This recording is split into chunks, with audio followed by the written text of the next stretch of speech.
So I was saying that you have some kind of a yearning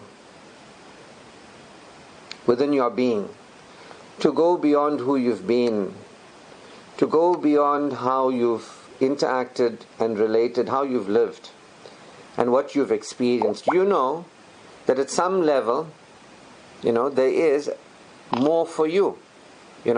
There is more for you than what you have been, who you've been, how you have lived, and what you've experienced. You know deep within you there's a yearning. You don't know how to get there. You don't know where that is and how to. But we know that. So we are seekers. We are people who know that there is beyond what we know and beyond what our people know and beyond what we live. Sometimes we might see other people living out their potentials and living out their, we can, be aware when we observe other people who go beyond themselves, go beyond how they've been, go beyond how they have lived and what they've experienced. We may know people like that, and we might look at them and think, wow, how did they do it? Or how are they doing it? So there's a yearning within us to be more than who we've been, to go beyond who we've been, to go beyond how we've lived, and to go beyond what we've experienced. There's a yearning, it's a calling, and we don't know where to go. You can't go, it's not addressed in school, it's not addressed in our homes, it's not addressed in college or campuses or universities, and sadly sometimes it's not even addressed in religious circles, or institutions. So a lot of people feel like, there's something more, and they are seeking, and this is for us to align ourselves with our authentic self, our true self, and our what I call 5D self. We are on a path to experience our 5D self, our self that truly is beyond our bodies, our minds, and our emotions, our true self that doesn't exist in time and space, in the fourth dimension of time and space. It exists in the fifth dimension, beyond the 3 dimensions of space and the 1 dimension of time. So we are on a path. Firstly, we are yearning, and the Universal Bliss teaching gives us a vision. It gives us a focal point that we can aspire to in a very concrete way, be clear about where we're going. So people have this yearning, but they don't know it's there, and they're looking, reading books, attending seminars, turning to all sorts of people. Sometimes you go off track, sometimes you get on track in your search if you're not sure. And we here make it very clear for us to know what we're aspiring to be, what we're aspiring to live. Who do we want to be? So I said to you, we're going to go beyond being the beggar, needy, to be the believer or the boss, the one who is secure. The word for believer in Aramaic and in Arabic is Mormon or Mu'min, and that means the secure.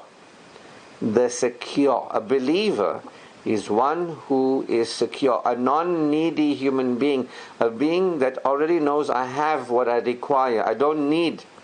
I have. You see, so we are on a path to supporting, experiencing security. That is spiritual power. We are on a path to supporting, experiencing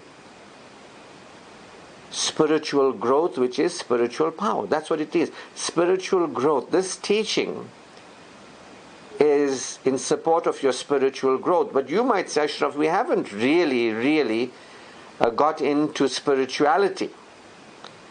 And that is true to some degree, because if you are insecure, deeply insecure and deeply lost in 4D, in your ego self, in your needy self, you can't just say through actions, I'm going to learn and guide me. You can't talk to a beggar about financial investments.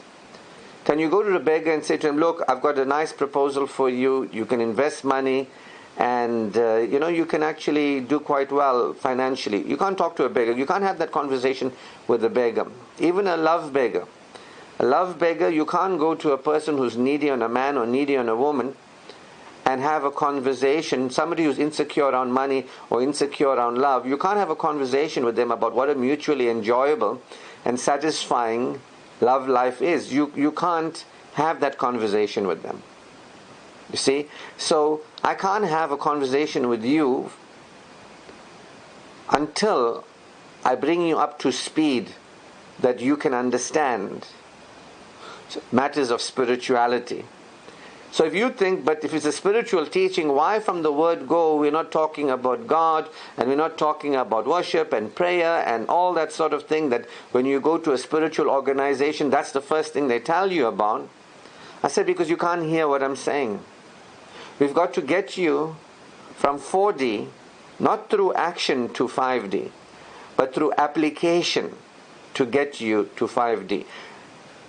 So this is a path of spiritual growth, spiritual power, personal development, personal power.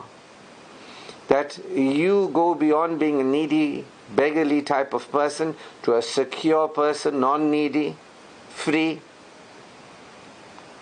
And then you can interact with your life, but from relating to yourself. You relate to yourself, your body, your life, then now you can interact with people, things, and experiences. If you are needy, you can't relate to yourself, your body, your life, and you can't interact with people, things, and experiences. So this is a teaching that supports us to actually, for spiritual growth, spiritual power, the first power center, then personal development. Personal development. There has to be personal development. From being self-abandoning to self-attending, what I call self-full. And this is most of the work. Spiritual power, personal power. Spiritual growth, personal development. Security, selffulness. And then we can get into creative power.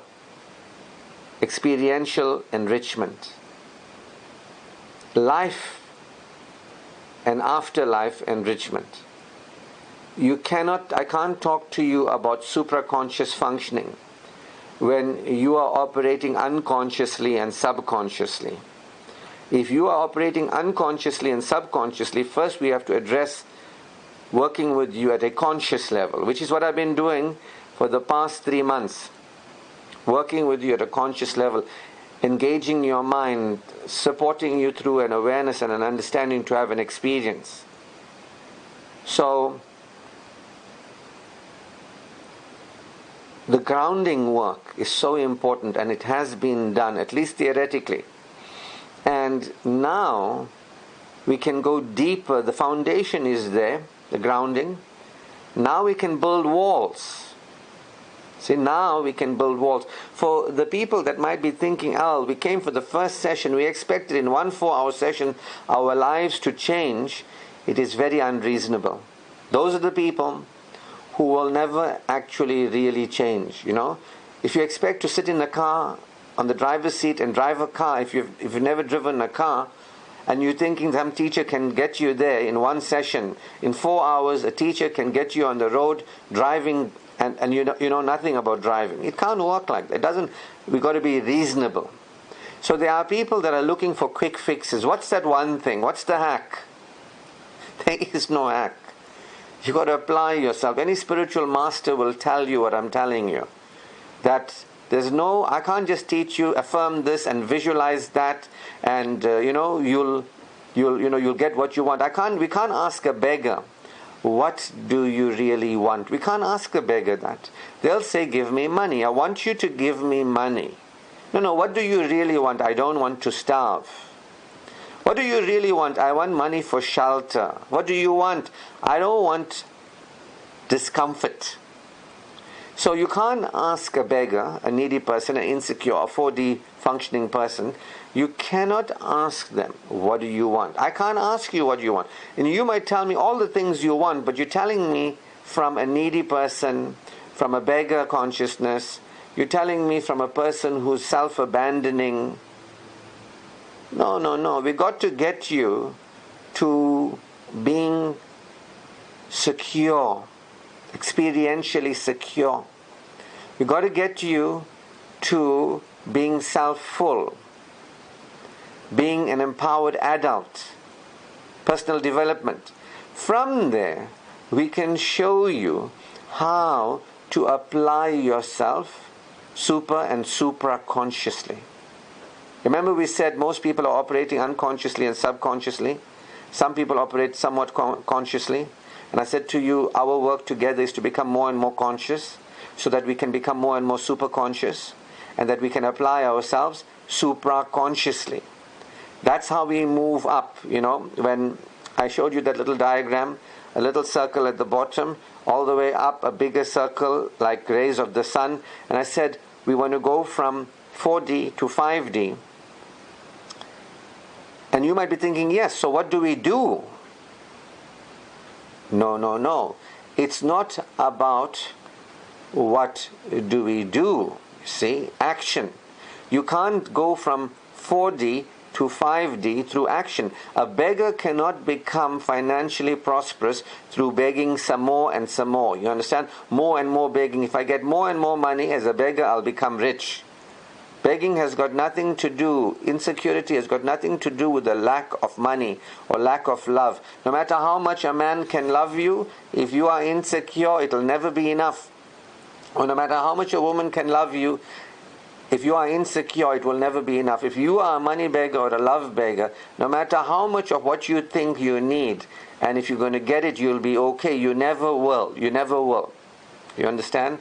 So what we are addressing here is what is the application to go beyond a 4D experience, an ego experience, an experience of being needy like a beggar, being self-abandoning like an addict, and being like a victim, like, it's not me, look what's happening to me, look what's happening in my life. We're going beyond the beggar into the secure, the mu'min, the believer.